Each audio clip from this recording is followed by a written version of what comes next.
რეცეპტის მიხედვით იწონება და ერთმანეთში ირევა სანელებლები.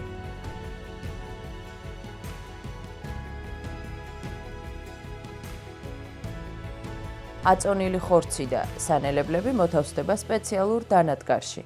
მოწყობილობა ყველაფერს ერთმანეთში ურევს და გამოდის მზა ფარში.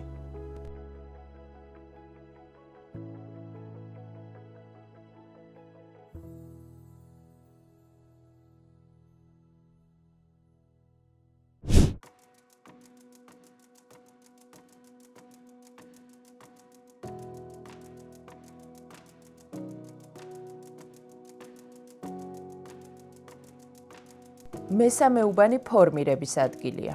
აქ ფარში ხელოვნურ ან ბუნებრივ გარსაცმში თავსდება. ფორმირებული პროდუქტი იყიდება სპეციალურ მეტალის ჩარჩოებზე.